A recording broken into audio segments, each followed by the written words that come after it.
Welcome to the Bite-Sized Bible, where we look at the Bible from a literary point of view and seek to understand the story the Bible is telling. In the last episode, we started the book of Genesis by looking at the account of the creation of the universe, the stories of Adam and Eve, the two first humans, the flood of Noah, the story of his descendants, and the Tower of Babel. The core narrative theme we're exploring as we go through the book of Genesis is that God creates order from chaos, and when humans learn to listen to the voice of God and obey his call, we become co-creators with him in bringing order from chaos through Tikkun Olam, repairing the world. Before we start the story of Abraham, we should get to know him a little bit. Now, the Bible doesn't really have a lot to say about his early life. The story really picks up when he's somewhere about the age of 75. But there are other places in the Bible where it alludes to his life before that. One place is in the book of Joshua. And Joshua said to all the people, "Thus says the Lord God of Israel, long ago your fathers lived beyond the Euphrates, Terah, the father of Abraham, and Nahor, and they served other gods." What this tells us is that where Abraham lived, which was in ancient Mesopotamia, and eventually they moved to Haran, that they were living in a society of polytheistic idol worshippers. But Abraham was the first to realize that there is only one God over all creation. But according to Jewish tradition, Abraham came to the belief in one singular God simply by observing creation. Maimonides, also called Rambam, a medieval Jewish rabbi, said this: "No sooner was Abraham weaned, and he was but a small child, that his mind began to seek and wonder, how do the heavenly bodies orbit without a moving force? Who moves them? They cannot move themselves. Immersed amongst the foolish idol worshippers of Ur-Kasdim, he had no one to teach him anything. His father, mother, and countrymen, and he amongst them, all worshipped idols. But his heart sought and came to know that there is one God, who created all, and that in all existence there is none other than him. He came to know that the entire world erred." The Apostle Paul also talks about how creation itself attests to a creator in the opening of his letter to the Romans. "For his invisible attributes, namely his eternal power and divine nature, have been clearly perceived ever since the creation of the world in the things that have been made, so they are without excuse." God calls Abraham out of Mesopotamia, out of the polytheistic idol worshippers, to a land that God will show him and give to not just him, but to all of his descendants. But we have one small problem. Currently, Abraham has no children. Abraham's primary mission was to be a blessing to the nations. This was God's call to him to bring order out of chaos. And this is what God said to Abram: "I will make of you a great nation, and I will bless you and make your name great, so that you will be a blessing. I will bless those who bless you, and him who dishonor you I will curse, and in you all of the families of the earth shall be blessed." Abram and his wife Sarai, is what they were called at this point in the story, arrived to the land of Canaan, which would later become the land of Israel. But when they get there, there is a famine going on. There is no food. So they venture further south to Egypt. But when they get there, Abram is concerned that the Egyptians will find his wife Sarai very attractive, and that they will kill him and take Sarai for themselves.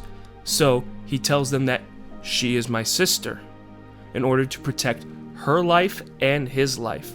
But the Egyptians take Sarai anyway, and this brings all sorts of calamities upon the Egyptians until they return Sarai back to Abram, realizing that God is with Abram. He leaves the land of Egypt with many possessions given to him by the Egyptians, including flocks, gold, and many other things. Upon their return to the land of Canaan, Abram and Sarai begin living their lives, but they're met with many challenges that go on throughout this part of Genesis. There is the Battle of the Five Armies, where 5 kings from 5 surrounding city-states all begin to attack each other, and Abram's nephew Lot is taken back as prisoner by one of these kings, so Abram has to intervene in order to rescue his nephew. Abram is blessed by a mysterious figure in the biblical narrative, Melchizedek, the king of Salem and the high priest of God. This is the only time he really shows up in the biblical narrative, though he is mentioned elsewhere. No lore is given about him in those other places, but he is merely mentioned. These places are in the book of Psalms and most notably in the book of Hebrews. Abram is blessed by Melchizedek and gives to him 1/10 of all of the spoils from the conflict he was just in as an offering to God. An interesting thing about Melchizedek is that his name is a contraction of 2 Hebrew words, Melech and Zadik. Melech means king, Zadik means righteousness. My king is righteousness, or the righteous king. He's also the king of a town currently called Salem, which in Hebrew comes from the word shalom, peace. Later, this town of Salem would become Jerusalem. Other events that happen in Abraham's life is the destructions of the cities of Sodom and Gomorrah. Now, these 2 cities were involved in the 5 armies conflict, and they are described as being such wicked and sinful cities that God has decreed their annihilation. But Abram's nephew Lot resides in the city of Sodom, so Abram negotiates with God to spare the city. The first thing Abram says to God is that it is not in God's character to wipe away both the righteous and the wicked, and that should the judge of all the earth not judge justly. Abram negotiates with God for the number of righteous people in the city. Abram starts by saying, what if there are just 50 people in the city who are righteous? Would you spare the city then? And God says, I would spare the city on account of those 50 people. And Abram says, what if maybe 5 of them were lacking? So there's 45 righteous people in the city. Would you spare the city on account of those 45? God says, yes, I would spare the city on account of those 45 righteous people. Abram talks down the number even further. 30, 20, all the way down to 10. And God still says after each time, on account of that number of people, I would still spare the city. Unfortunately, there were not even 10. If you count up all of Lot's family that resided in Sodom, you have Lot, Lot's wife, Lot's 2 daughters, Lot's 2 sons, and the 2 men betrothed to Lot's daughters, only coming to 8. But those 2 men who were betrothed to Lot's daughters were not very righteous, because when Lot tells them that God is going to destroy the city, they don't believe him. Since there were not 10 righteous people in the cities of Sodom and Gomorrah, God is going to pass his judgment on them, and he sends his angels to save Lot and rescue them out of the city. As they're escaping the city of Sodom, Lot's wife turns back to look at the city, and she's immediately turned into a pillar of salt. This was because God was calling them out of that sinful city, out of that wickedness, but she looked back. Following these events becomes a very, very disturbing story in the Bible about Lot and his 2 daughters. And I will warn you, this is one of those instances where the Bible gets a little X-rated. So if you don't want to hear this and you don't want to hear stories about SA, skip ahead a little bit. Lot and his daughters take refuge in a nearby town over the hill from where Sodom was. Remember, Lot's 2 daughters were betrothed to 2 men, but they were killed in the destruction of Sodom. The oldest daughter has an idea, and it gets pretty gross. She sees that she is not engaged anymore, and that she is not going to be able to have children.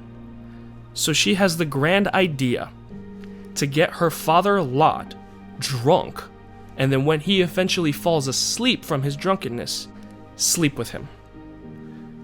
She becomes pregnant from this interaction, and her younger sister sees that her older sister was successful in this endeavor, so she does the exact same thing. The 2 children born from the daughters of Lot are Moab and Ammon, who eventually became the fathers of the nations of Moab and Ammon. These 2 nations show up time and time again throughout the biblical narrative, notably in the books of Kings and Chronicles as enemy nations of Israel. Moving on from that whole thing, Abram also encounters King Abimelech, who is the king of a land called Gerar, which would later become the land of the Philistines. And a similar situation occurs with him that occurred back in Egypt, where he believed that the people would see his wife as very attractive, so he tells them, she is my sister, in order to protect both hers and his life. Same kind of situation ensues. Calamities are brought upon Abimelech and his kingdom, and they give Sarai back to Abram and establish a treaty with each other, allowing Abram to dwell in their lands. Abram and God eventually make a covenant together, and a covenant is an agreement between 2 parties.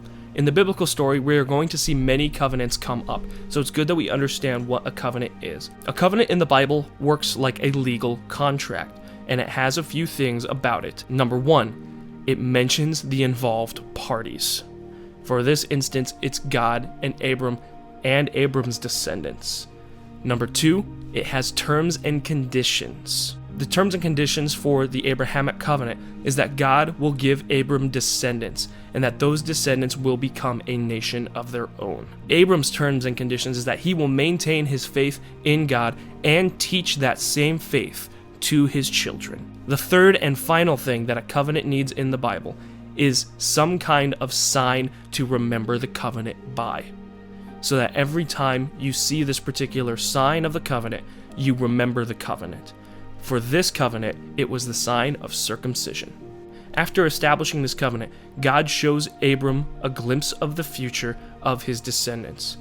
Then the Lord said to Abram, "Know for certain that your offspring will be sojourners in a land that is not theirs, and will be servants there, and they will be afflicted for 400 years. But I will bring judgment on the nation that they serve, and afterward they shall come out with great possessions." Does that sound like another book of the Bible that's coming up very soon? Sounds like Exodus is being foreshadowed. Throughout Abram's life, in all of these events that have happened, he was able to bring order from chaos through diplomacy and acts of righteousness, showing to the people of Canaan the one true God. But the greatest struggle of Abram's life was that God told him he would have descendants who would become a nation of their own. But still, up to this point in the story, Abram has yet to have had a child. One day, at his wife Sarai's request, he gives Abram permission to sleep with her Egyptian handmaiden Hagar and have a child with her. This created chaos out of the order God established because they were taking the promise of God into their own hands instead of having faith in him to carry it out.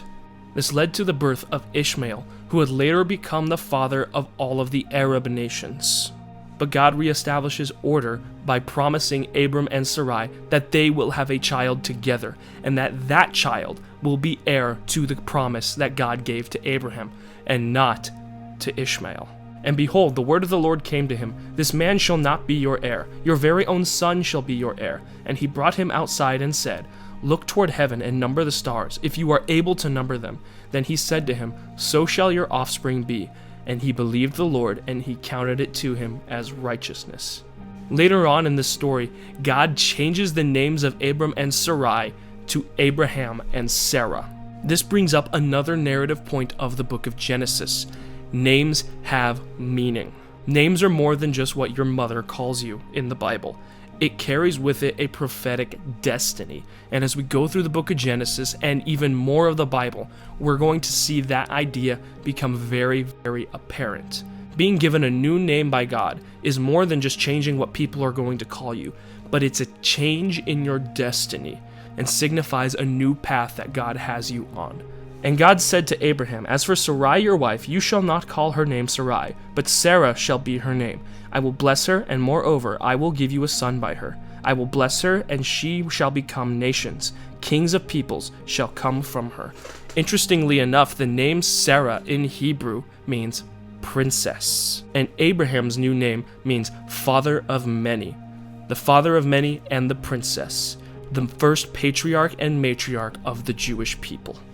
But God's final test for Abraham came years later after the birth of their son, Isaac, the promised child. God asked Abraham to sacrifice Isaac to him. This was a test of Abraham's faith in God. You have to think about what's going on in Abraham's head right now. This is the child of promise. This is the child that God told him and his wife would be the heir to all of their promises from God. Why is God asking them to sacrifice Isaac? But Abraham, being faithful and obedient as he is, takes Isaac up the mountain and prepares to offer him as a sacrifice. But just as Abraham is holding the knife in his hand and is about to bring it down on Isaac, who is bound to the altar that he built, a voice from heaven comes out and orders Abraham to stop.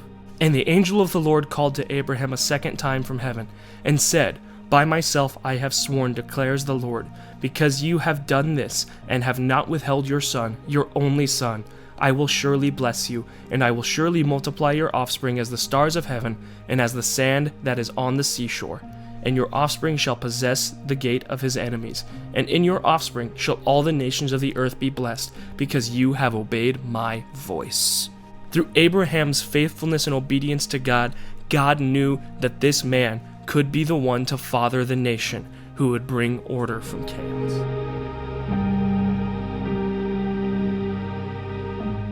Now we move into the story of Isaac.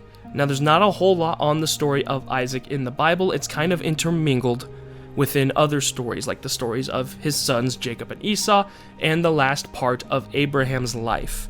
But on his own, there's a couple of events about Isaac's life I wanted to share with you. Shortly after the death of Sarah, Isaac is in a state of distress. His mother has just died, and so Abraham seeks out to find a wife for Isaac. Abraham sends a servant of his to go back to the land of his kindred, back to Haran, to find a wife for Isaac, for he did not want him taking a wife from the surrounding nations of the land of Canaan.